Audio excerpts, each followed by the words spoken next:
तो बड़ी खबर आपको बता दें, तालिबान ने पंजशीर पर कब्जे का दावा किया है और तालिबान के प्रवक्ता बिलाल करीमी ने ट्वीट कर यह दावा किया है कि विरोधी दलों के सैनिकों को बड़ी संख्या में पकड़ लिया गया है। तालिबान ने कहा है कि उसने बाजारक से सटे रूखा का पुलिस मुख्यालय और जिला केंद्र पर भी अपना कब्जा कर लिया है। अफगानिस्तान में तालिबान के खिलाफ बनी national resistance front of Afghanistan के नेता अहमद मसूद ने तालिबान के दावे को गलत बताया है। और आपको बता दें कि इस पूरे ऑपरेशन में पाकिस्तान का पूरा साथ मिल रहा है तालिबान को। आईएसआई के चीफ इस वक्त काबुल में मौजूद है, इस पूरे ऑपरेशन पे नजर बनाए हुए हैं। और मेरे वरिष्ठ सहयोगी संजीव त्रिवेदी हमारे साथ जुड़ रहे हैं ज्यादा अपडेट के साथ, और हमारे साथ खास मेहमान भी जुड़ रहे हैं। जेके त्रिपाठी हैं हमारे साथ, पूर्व राजनयिक। पहले संजीव आपके पास आते हुए, दोनों के दावे हैं, एक तरफ तालिबान कह रहा है कि हमें जीत हासिल हो रही है और नेशनल रेजिस्टेंस फोर्स की तरफ से कहा जा रहा है कि ऐसा कुछ भी नहीं है, ये दावे गलत हैं। क्या एक्चुअल सिचुएशन वहां की निकलकर सामने आ रही है संजीव? जो एक्चुअल सिचुएशन है वो ये है कि पंजशीर में तालिबान लड़ाकों को बढ़त मिली है और पंजशीर का जो कैपिटल है बसरा, वहां पर भीषण लड़ाई है। देखिए वहां 7 जिले हैं, 7 में से 5 जिलों पर तो आंतरिक से कब्जा हो चुका था तालिबानियों का, लेकिन बजरक अभी भी उनकी पहुंच से बाहर था। लेकिन कल रात की लड़ाई में बजरक पर हमला हुआ है और जो हमारे पास जानकारी है उसके अनुसार वहां बजरक पर एयर पावर का इस्तेमाल किया गया, यानी कि एक ऐसी स्थिति बनी जिसमें कि ऊपर से बम बरसाए गए और नतीजा ये हुआ है कि बहुत जबरदस्त हानि हुई है तालिबान के खिलाफ लड़ते हुए रेजिस्टेंस फोर्सेस को। और यहां तक कि अमरुल्लाह सालेह का घर तोड़ दिया गया है, सिटी स्क्वायर पर बम गिराए गए हैं और भागने को मजबूर होना पड़ा है। अभी जानकारी ये है कि तालिबान के खिलाफ लड़ रहे मसूद के लड़ाके वो पहाड़ों की तरफ चले गए हैं और पहाड़ों की तरफ जाकर के वो अपनी जान बचा रहे हैं। अमरुल्लाह सालेह और अहमद मसूद का इस वक्त कोई पता नहीं है, संभवतः वो दोनों हैं वहीं पर, लेकिन वो अपने ठिकानों पर नहीं है, वो भी किसी सुरक्षित ठिकाने पर नहीं। यानी कि संजीव, जो आप सीन बता रहे हैं, जो वहां की सिचुएशन बता रहे हैं, उसमें पाकिस्तान का बहुत अहम रोल हो जाता है। मैं इस पर जेके त्रिपाठी जी आपसे जानना चाहूंगी, पाकिस्तान का ये जो पूरा कृत है वो ये कहा जा रहा है कि इसलिए कि सरकार बने ना जब तक कि पंजशीर पर पूरी तरीके से कब्जा हो जाए। देखिए ऐसा है कि आईएसआई के चीफ तो वहाँ पर डेरा डाले हुए हैं और उसके साथ ही अभी पता लगा है कि शायद वो भी कुछ देर में पहुँचे पाकिस्तानी सेना के चीफ। लेकिन अब आपका कहना या संजीव जी का कहना सही है कि अगर वहाँ प्लेन से एरियल बम्बार्डिंग हो रही है तो प्लेन चलाना तो तालिबान लड़ाकों को आता नहीं है। इसका मतलब कि साफ साफ जो पाकिस्तानी एयरफोर्स वहाँ पर या पाकिस्तानी पायलट्स वहाँ पर प्लेन चला रहे हैं और मार रहे हैं, पंजशीर में बम बरसा रहे हैं। तो इसका साफ मतलब ये हो जाता है कि पाकिस्तान का इसमें अब डायरेक्ट इन्वॉल्वमेंट हो चुका है जी। क्योंकि किसी भी एक छोटी सी चीज़ समझिए कि अगर किसी भी देश में सरकार बनाने में परेशानी होती तो उस देश के लोग आपस में मिल करके बैठ करके पार्टीज या ग्रुप्स जो है बात करते हैं। लेकिन यहाँ पर पाकिस्तान की इंटेलिजेंस एजेंसी का एक आदमी जाकर के सरकार बनाने की बात कर रहा है, सरकार बनाने में मदद देने की बात कर रहा है, साफ साफ इंटरवेंशन है। और दूसरी चीज क्रिटिसाइज करना चाहिए, आप मिलिट्री सपोर्ट दे रहे हैं जहां दो और इस वक्त एक और बड़ी खबर आ रही है, लौटेंगे आपके पास। तालिबान ने पंजशीर पर कब्जे का दावा किया है और तालिबान के प्रवक्ता बिलाल करीमी ने ट्वीट कर यह दावा किया कि विरोधी दलों के सैनिकों को बड़ी संख्या में हमने पकड़ लिया है। तालिबान ने कहा कि उसने बाजारक से सटे रूखा और पुलिस मुख्यालय और जिला केंद्र पर भी कब्जा किया है। जैसा कि संजीव बता रहे थे कि भारी नुकसान पहुंचाया गया है। अब सेना को पीछे धकेला जा रहा है, वो घाटी में अब पीछे जा रहे हैं जो पंजशीर के लड़ाके हैं। अफगानिस्तान में तालिबान के खिलाफ बनी जो national resistance front of Afghanistan है, NRF, उसके नेता अहमद मसूद ने तालिबान के दावे को गलत बताया और इससे पहले उन्होंने ये भी लगातार अपील की थी कि अगर इसका कोई राजनीतिक सॉल्यूशन निकल सकता है तो उस पर जरूर ध्यान दिया जाए। संजीव, वो जो अपील आ रही थी और उसके बाद ये भी खबरें आ रही हैं कि NRF के कई कमांडर्स इसमें मारे गए हैं। देखिए ये सच है कि बहुत से NRF के जो कमांडर्स थे वो मारे गए। कल रात की बात है कि अहमद मसूद जहां पर थे उनके आसपास उनके जो कमांडर्स थे वो भी जमा थे। लेकिन अहमद मसूद क्या घायल हुए या उनको भी क्षति आई ये तो खबर नहीं है, लेकिन उनके करीबी कमांडर्स मारे गए हैं ये खबर है। सबसे अहम उसमें फहीम दस्ती हैं। फहीम दस्ती वैसे तो पेशे से पत्रकार थे, लेकिन उन्होंने रेजिस्टेंस फोर्सेस को ज्वाइन किया हुआ था और वो रेजिस्टेंस फोर्सेस के सबसे प्रमुख प्रवक्ता के तौर पर हाल के दिनों में सामने आए थे। उन्हीं की तरफ से जानकारियां हमें मिलती थी और फहीम दस्ती मारे गए हैं। जनरल वदूद, और यहाँ आपको हम बताते चले कि फहीम दस्ती जो थे वो अब्दुल्ला के भतीजे हैं। इसके अलावा अब्दुल वदूद, जनरल अब्दुल वदूद वो थे जो जनरल अहमद शाह मसूद सीनियर के भतीजे थे और वो सबसे अग्रणी लड़ रहे थे जनरल के तौर पर और वही कोऑर्डिनेट कर रहे थे। उनकी भी मौत हो चुकी है कल रात के हमले में। और इसके अलावा जो सबसे प्रमुख फाइटर थे, जो सबसे बड़े स्ट्रैटेजिस्ट कहलाते थे, जनरल रेगिस्तानी को भी कल मार गिराया गया है। यानी कि जो सबसे बड़े सिपह सालार थे वो तमाम सिपह सालार कल रात मारे गए। जनरल रेगिस्तानी के मरने के साथ ये खबर आई कि मसूद फिर वहां से निकल चुके और मसूद निकलकर कहां गए, क्या वो कैप्चर कर लिए गए, इस बारे में अभी कोई पुख्ता सूचना नहीं है। लेकिन ये बताया जा रहा है कि वो अपने लड़ाकों के साथ, जो वहां की प्रथा है, जो तरीका है वहां, वो पहाड़ों में निकल जाते हैं, तो वो पहाड़ों में निकल गए। वज्रा को उन्होंने छोड़ दिया है। अमरुल्लाह सालेह के बारे में बताया जा रहा है कि वो उनसे पहले निकले हैं और ये सब इसीलिए संभव हो पाया कि देखिए हॉक हेलीकॉप्टर चलाने की जो स्थिति है वो तालिबानियों की तो है नहीं, तो पंजशीर के ऊपर जो हवाई हमले हुए वो पाकिस्तान आर्मी के रेगुलर्स ने किया और आईएसआई के चीफ ने काबुल में बैठकर कोऑर्डिनेट किया।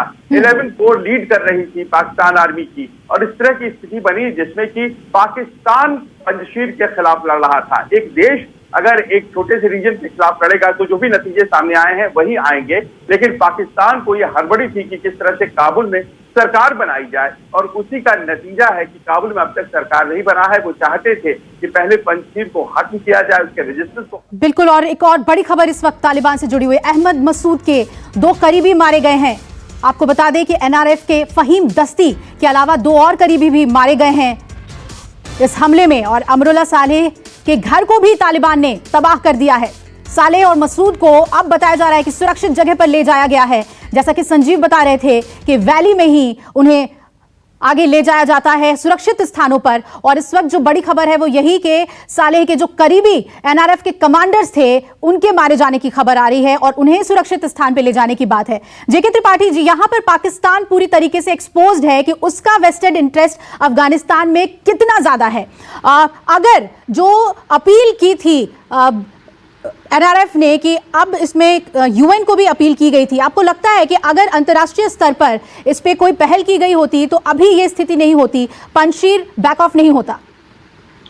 देखिए, हो सकता है अगर यूएन की पीस कीपिंग फोर्सेस यहाँ भेजी जाती तो कम से कम पंजशीर वैली की सुरक्षा हो जाती और हो सकता है कि ये कार्नेज ये नहीं होता, ये नरसंहार नहीं होता। लेकिन अब पंजशीर की छोटी सी घाटी को चारों ओर से घेर करके और तालिबानी लड़ाके वहाँ मार रहे हैं, ऊपर से पाकिस्तानी फौजें, पाकिस्तानी हेलीकॉप्टर्स बमबारी कर रहे हैं, तो तालिबान को तो हर तरह की सहायता पाकिस्तान से मिल रही है जी, लेकिन पंजशीर को कुछ भी सहायता कहीं से भी नहीं मिल रही है। तो उनकी रसद, इस सब की कमी है और ये तो जाहिर था कि देर सवेर पंजशीर को पर कब्जा हो जाएगा तालिबानियों का, क्योंकि पंजशीर के पास पर्याप्त मात्रा में सैनिक भले हों लेकिन पर्याप्त मात्रा में कुमुक नहीं है। तो इसलिए अब यूनाइटेड नेशंस ने या विश्व के देशों ने इस पे कुछ भी बोलने से लोग मना कर रहे हैं। ये बहुत तरह की एक तरह से दोहरी नीति है कि मुंह में कुछ और मन में कुछ वाली बात हो रही है जी। और तालिबान और पंजशीर में एनआरएफ देखते देखते विश्व समुदाय के देखते देखते खात्मे की ओर अग्रसर हो रहा है जी। बिल्कुल संजीव, लेकिन आपको क्या लग रहा है पाकिस्तान का इसमें इंटरेस्ट किस कदर है? ये लगातार कहा जा रहा था कि हक्कानी नेटवर्क को इस्टेब्लिश करना चाहता है पाकिस्तान, सरकार में भी पूरी तरीके से चाहता है कि हक्कानी नेटवर्क का इन्वॉल्वमेंट हो। अब इसमें पाकिस्तान और खास तौर पे आईएसआई जो भी कदम वहां पर अफगानिस्तान में उठा रहा है उसे कैसे देख रहे हैं आप? देखिए, ये तो स्पष्ट है कि पाकिस्तान की चलेगी नई सरकार के गठन में, पाकिस्तान ही तय करेगा। वो चाहता है क्योंकि वो सिराजुद्दीन हक्कानी नेटवर्क को बनाने और खलील हक्कानी जिस तरह से ऑपरेट अभी कर रहे हैं काबुल में, उन सब के पीछे पाकिस्तान है। वो पाकिस्तान से सीधे डायरेक्शन लेते हैं। उन्हें सिक्योरिटी का जिम्मा वो दिलवाना चाहता है ताकि हमेशा अफगानिस्तान की सुरक्षा, आंतरिक और बाहरी सुरक्षा जो है उस पर पाकिस्तान की पकड़ रहे। लेकिन पाकिस्तान की एक शर्त थी, वो चाहता था कि ये सब तभी हो जब पंजशीर का जो विरोध है, रेजिस्टेंस है, वो खत्म हो जाए। और इसीलिए आप याद करिए कि गुरुवार को ही सरकार बनाने की बात हुई, फिर शुक्रवार, फिर शनिवार, और अब तो ये कहा जा रहा है कि निकट भविष्य में मुल्ला बरादर। लेकिन बात यहाँ पर पाकिस्तान की सिर्फ नहीं है। आप कल्पना कीजिए, लगातार अपील आ रही हैं। वो अपील जो अमरुल्लाह सालेह कर रहा है, वो अपील जो अहमद मसूद की तरफ आ रही है। कल भी फेसबुक पर लिखा है अहमद मसूद ने कि पॉलिटिकली नेगोशिएटेड सेटलमेंट, राजनीतिक वार्ता कीजिए और लड़ाई को खत्म करिए। यूनाइटेड नेशन से अपील की जा रही है, यूरोपियन यूनियन से अपील की जा रही है। ये लोग कहाँ हैं? कल ही की बात है, मार्टिन ग्रिफिथ जो कि अंडर सेक्रेटरी जनरल हैं यूनाइटेड नेशंस के, वो काबुल में हैं और वो कह रहे हैं कि हम ह्यूमैनिटेरियन असिस्टेंस देने के लिए तैयार हैं पूरे अफगानिस्तान को। और 13 सितंबर को बैठक भी होने जा रही है जिनेवा में, जिसमें कि UN secretary general humanitarian assistance देंगे। लेकिन सबों ने आंख मूंद रखा था जहां तक पंजशीर का सवाल था, और पंजशीर पर पाकिस्तान बम बरसाता रहा। यूनाइटेड नेशन, यूरोपियन यूनियन और तमाम दूसरी संस्थाएं देखती रही। और ये काला अध्याय लिखा जाएगा क्योंकि जिस तरह से कत्लेआम हो रहा है उसके लिए जिम्मेदार अगर पाकिस्तान है तो फिर बाकी दुनिया भी। बिल्कुल बिल्कुल संजीव। और एक और बड़ी खबर आपको बता दें, तालिबान से लड़ रहे पंजशीर घाटी में नेशनल रेजिस्टेंस फ्रंट ने भारी नुकसान की रिपोर्ट के बाद संघर्ष विराम का आह्वान किया है। लगातार ये अपील उनके तरफ से आ रही थी कि इसमें जो धार्मिक नेता हैं वो आगे आए शांति वार्ता के लिए, और राजनीतिक समाधान क्या हो सकता है इसके हम पक्षधर हैं। जैसा कि संजीव बता रहे थे कि लगातार एनआरएफ के जो नेता हैं, चाहे मसूद की बात करें या फिर हम अमरुल्लाह सालेह की बात करें, उन्होंने ये अपील की। लेकिन अब सवाल ये है कि जब वहां पर इंटरनेशनल इतने सारे प्रतिनिधि बैठे हुए हैं, रिप्रेजेंटेटिव्स बैठे हुए हैं और वो कुछ नहीं कर पा रहे हैं, तो जेके त्रिपाठी जी अब क्या लग रहा है? अब ये मान लिया जाए कि वो पंजशीर जिसने बढ़त बनाई हुई थी, लगातार एक टक्कर दे रहे थे वो तालिबान को, डेमोक्रेसी की बात कर रहे थे, अफगानिस्तान के अस्तित्व की बात कर रहे थे, वो अब कहीं ना कहीं अब उसको झटका लग गया है और एक बहुत ही निराशाजनक स्थिति में हम पहुंच रहे हैं। देखिए, आज की स्थिति में तो यही लगता है कि देर सवेर पंजशीर का पतन हो जाएगा। अब अमरुल्लाह सालेह या अहमद मसूद कहाँ जाएंगे, उनका क्या होगा ये पता नहीं। लेकिन विश्व के देशों की और ख़ास तौर से यूनाइटेड नेशंस की पूर्ण निष्क्रियता ने इस हालत में पहुंचा दिया है। ये हो सकता था कि अगर यूनाइटेड नेशंस के साथ मिल करके कोई राजनीतिक समाधान की बात अगर यूनाइटेड नेशंस करता या सिक्योरिटी काउंसिल कोशिश करती, हो सकता है तो कुछ वहाँ पर संभव हो सकता था, परिणाम पॉजिटिव आने का, सकारात्मक आने का। लेकिन अफसोस की बात यह है कि विश्व जनमत ने इस चीज़ को बिल्कुल पाकिस्तान को लेकर एक और मेरा अहम सवाल है संजीव, अगर पाकिस्तान अपने एयरफोर्स का सपोर्ट तालिबान को दे रहा है, अमेरिका हमेशा एक डांट जरूर लगाया करता था पाकिस्तान के किसी भी ऐसे कदम को लेकर। अमेरिका की तरफ से भी इस पे कोई स्टेटमेंट नहीं है कि आप क्यों प्रोवाइड कर रहे हैं अपना एयर फोर्स सपोर्ट तालिबान को इस तरीके से। ये भी एक पंजशीर के लिए बहुत बड़ा सपोर्ट होता, लेकिन अमेरिका की तरफ से भी कोई बयान सामने नहीं आया इसे लेकर।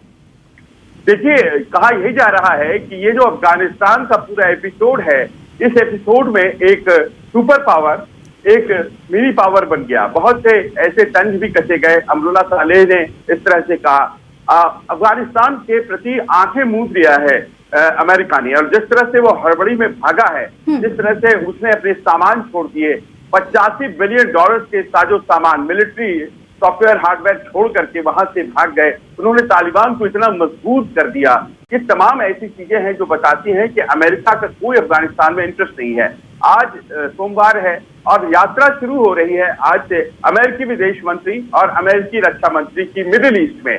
और वो अपने सहयोगी जो मिडिल ईस्ट के हैं उनको ये कॉन्फिडेंस में ले रहे हैं कि देखिए भले ही हम अफगानिस्तान से चले गए हैं लेकिन मिडिल ईस्ट में हम ऐसा नहीं करेंगे। भले ही हमारा जो इंटरेस्ट है वो साउथ चाइना सी और इंडो पैसिफिक हो गया है लेकिन हम आपकी रक्षा करेंगे। अब तो वहां भय व्याप्त है कि अमेरिका के दम पर जो लोग राजनीति कर रहे थे अब उन्हें लग रहा है कि अमेरिका उन्हें अबैंडन कर सकता है, जिस तरह से अफगानिस्तान को किया करा। 20 साल आप रहे वहां पर और उसके बाद पाकिस्तान मनमानी कर रहा है लेकिन आपने आंखें मूंद दी हैं। कुल मिलाकर ऐसा लगता है कि बहुत बड़ा दोष जो है इस पूरी घटनाक्रम का वो अमेरिका को जाता है। जी बिल्कुल। और इस वक्त एक और बड़ी खबर आ रही है, पंजशीर के लड़ाके तालिबान से नहीं पाकिस्तानी सेना से हारे हैं। लगातार हमारे एक्सपर्ट्स बता रहे हैं, मेरे सहयोगी संजीव भी बता रहे हैं, पाकिस्तानी सेना के ऑपरेशन को आईएसआई चीफ फैज हामिद काबुल से बैठकर कंट्रोल कर रहा था और तालिबान के पास एयर पावर नहीं है, ये हम सब जानते हैं। इसके बावजूद पंजशीर के लड़ाकों के ऊपर बजारक में हवाई बमबारी की गई, जिसके बाद पंजशीर के लड़ाके कमजोर पड़े और तालिबान बजारक पहुंच गया। पाकिस्तान की स्पेशल फोर्स ने तालिबान और पाक सैनिकों को ग्राउंड और एयर दोनों सपोर्ट दिया। रेजिस्टेंस फोर्स के लड़ाके अब पीछे हट रहे हैं, वैली की तरफ जा रहे हैं, पहाड़ों की तरफ सुरक्षित स्थान को ढूंढ रहे हैं। पाकिस्तान की कुख्यात खुफिया एजेंसी आईएसआई नहीं चाहती कि पंजशीर पर कब्जा हुए बगैर अफगानिस्तान में सरकार बने। पाकिस्तान अब पूरी तरीके से एक्सपोज हो चुका है इस मामले में कि अफगानिस्तान को किस तरीके से डिस्टर्ब करने के लिए, वहां अशांति फैलाने के लिए उसने अब पूरी तरीके से मदद मुहैया कराई है। जेके त्रिपाठी जी, अमेरिका की बात संजीव कह रहे थे कि उसका जो अब इंटरेस्ट है मिडिल ईस्ट में उसको मेंटेन करने में वो ज्यादा इंटरेस्टेड है और अफगानिस्तान को उनकी दिक्कतों के साथ छोड़ दिया गया है। लेकिन ये भी सच है कि अमेरिका ने ये कहा था कि जो लोग हमारे बच गए हैं उनको निकालने के लिए हमारी कोशिशें जो हैं वो जारी रहेंगी। क्या अमेरिका को ये बात अभी समझ में नहीं आ रही है कि अभी भी अमेरिकन वहां पर फंसे हुए हैं और इस तरह की स्थिति उसके नागरिकों के लिए सुरक्षित कभी किसी भी हाल में नहीं हो सकती? देखिए, अमेरिका ने जो कहा है उससे साफ है कि जो अमेरिकी सैनिकों को निकालने की या अमेरिकी नागरिकों को निकालने की कोशिश रहेगी उसके लिए तालिबान का सपोर्ट उनको चाहिए होगा, तो वो तालिबान को सपोर्ट कर रहे हैं। वो इसीलिए इस मसले पे चुप है कि पंजशीर में क्या हो रहा है, तालिबान क्या अत्याचार कर रहा है, कितनी बमबारी कर रहा है, इस पे वो चुप है। क्योंकि उनका अपना इंटरेस्ट ये है कि तालिबान उनको वहाँ से नहीं, उनके सैनिकों को, उनको नागरिकों को वहाँ से निकालने की मदद करे। और इसीलिए उन्होंने ये भी कहा है, आपने ध्यान दिया होगा एक स्टेटमेंट उनका ये भी आया था कि हम अफगानिस्तान से बाहर भले चले गए हैं लेकिन हम ISIS खुरासान को ख़त्म करने में कोशिश करते रहेंगे। तो अब उनका पूरा ध्यान अफगानिस्तान में सिर्फ ISIS खुरासान तक सीमित हो गया और इसके लिए और अपने नागरिकों की रक्षा के लिए वो तालिबान का कुछ भी, कोई भी गुनाह माफ़ करने को तैयार दिख रहे हैं। जी बिल्कुल, ये स्थिति साफ तौर पे देखने को मिल रही है कि अमेरिका ने अब तालिबान के आगे जो है वो अपने हथियार डाल दिए हैं। और संजीव, अब अगर हम आगे की स्थिति का यहाँ पर एनालिसिस करें, क्या लग रहा है आपको पंजशीर के हार के बाद अफगानिस्तान की क्या स्थिति होगी? वो एक चैलेंज जो पंजशीर के लड़ाके दे रहे थे, पंजशीर के शेर दे रहे थे, वो चैलेंज अब तालिबान के सामने नहीं रहेगा, तो अफगानिस्तान की क्या तस्वीर निकलकर सामने आएगी? आपके प्रश्न का जवाब देने से पहले आपको ये बताते चले कि जो ताजा जानकारी है उसके अनुसार मज़ार शरीफ में एक हवाई जहाज खड़ा है जिसमें अमेरिकी है और मज़ार शरीफ में कुछ अमेरिकी जिन्हें निकलना था और उन अमेरिकियों को निकलने नहीं दिया जा रहा है। वो टरमैक पर हवाई जहाज है, हवाई जहाज में बैठे हुए हैं अमेरिकी और तालिबान के लोग कह रहे हैं कि हमें डॉक्यूमेंट चेक करनी है, हमें बहुत से फॉर्मेलिटीज करनी है, उसके बाद ही हम आपको उड़ने देंगे। इसका ये है कि कहीं न कहीं अमेरिका जो चुपचाप है उसे ऐसी जगह पर जकड़ लिया है तालिबान ने और पाकिस्तान ने कि वो कुछ बोल ही नहीं पा रहा है, उसके अपने लोग फंसे हुए हैं। मज़ार शरीफ की ये घटना है और वहाँ पर अभी भी अमेरिकन फंसे हुए हैं और अमेरिकी जहाज जो रेस्क्यू के लिए आया था वो अमेरिकी जहाज उसमें बैठा लिए गए हैं अमेरिकी। और बावजूद उसके उन्हें उड़ने नहीं दिया जा रहा है, हवाई जहाज को उड़ने नहीं दिया जा रहा, संभवतः इसलिए ताकि वो पंजशीर को खत्म करें, और पंजशीर को खत्म करने के दौरान अमेरिका की तरफ से या यूनाइटेड नेशन की तरफ से कोई दखल न हो, इस कारण से हॉस्टेज जैसी सिचुएशन बना दी गई। बिल्कुल संजीव, हम आपके पास लौटते रहेंगे वहां के ताजा अपडेट्स जानने के लिए। जेके त्रिपाठी जी, आपका भी शुक्रिया इस वक्त अफगानिस्तान में जो स्थिति है उस पर चर्चा के लिए। तो पंजशीर के लड़ाकों ने कड़ी टक्कर दी तालिबान को, लेकिन इस वक्त जो बड़ी खबर आ रही है कि तालिबान बढ़त बनाए हुए है और पंजशीर के लड़ाकों को पीछे धकेल दिया है तालिबान ने। और ये सब कुछ हुआ है पाकिस्तान के हरकत की वजह से। पाकिस्तान ने उन्हें एयर और जमीन दोनों ही तरफ से सपोर्ट दिया, जिसके बाद ये स्थिति बनी हुई है। लगातार हम इस पर नजर बनाए हुए हैं, वहां के सभी अपडेट्स आप तक पहुंचाते रहेंगे। फिलहाल एक ब्रेक के लिए रुक रहे हैं। नमस्कार, मैं हूं मानक गुप्ता। अगर आपको हमारा ये वीडियो पसंद आया हो तो इसे लाइक और शेयर जरूर करें, और हां, हमें सब्सक्राइब और फॉलो करना ना भूलें ताकि आप देश और दुनिया की कोई खबर मिस ना करें। तो जुड़े रहिए हमारे साथ और देखते रहिए न्यूज़ 24।